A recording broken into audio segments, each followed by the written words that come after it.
പരിപാടി കാണിക്കുന്നത് അറിയോ? ബസ്സിൽ ഇരുന്ന് ഇങ്ങനെയാണ് ഓരോരുത്തർ പെരുമാറുന്നത്. ഇത്രയും പേര് നോക്കിക്കൊണ്ട് നിൽക്കല്ലേ? എനിക്ക് വീട്ടിൽ അമ്മയും മകന്മാരൊന്നും ഇല്ലേ? നാണമുണ്ടോ? ഇയാളെ മര്യാദക്ക് ഇറക്കി വിട്ടോ, അല്ലെങ്കിൽ പോലീസ് സ്റ്റേഷനിലോട്ട് നേരെ വണ്ടി വിട്ടോ. അതായിരിക്കും നല്ല. മുഖം ഉൾപ്പെടെ ഞാൻ സോഷ്യൽ മീഡിയയിൽ എടുത്തത് പറഞ്ഞില്ല എന്ന് വേണ്ട.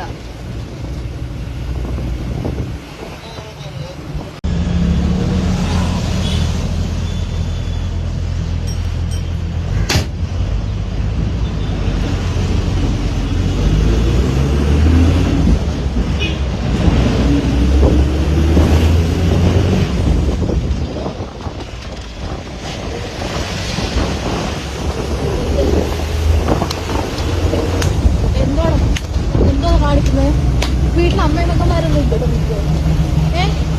എന്ത് വൃത്തിയായിട്ട പരിപാടി കാണിക്കുന്നത് അറിയോ? ബസ്സിൽ ഇരുന്ന് ഇങ്ങനെയാണ് ഓരോരുത്തർ പെരുമാറുന്നത്. ഇത്രയും പേര് നോക്കിക്കൊണ്ട് നിൽക്കല്ലേ? എനിക്ക് വീട്ടിൽ അമ്മയും മകന്മാരൊന്നും ഇല്ലേ? നാണമുണ്ടോ? ഇയാളെ മര്യാദക്ക് ഇറക്കി വിട്ടോ, അല്ലെങ്കിൽ പോലീസ് സ്റ്റേഷനിലോട്ട് നേരെ വണ്ടി വിട്ടോ. അതായിരിക്കും നല്ല. മുഖം ഉൾപ്പെടെ ഞാൻ സോഷ്യൽ മീഡിയയിൽ എടുത്തത് പറഞ്ഞില്ല എന്ന് വേണ്ട.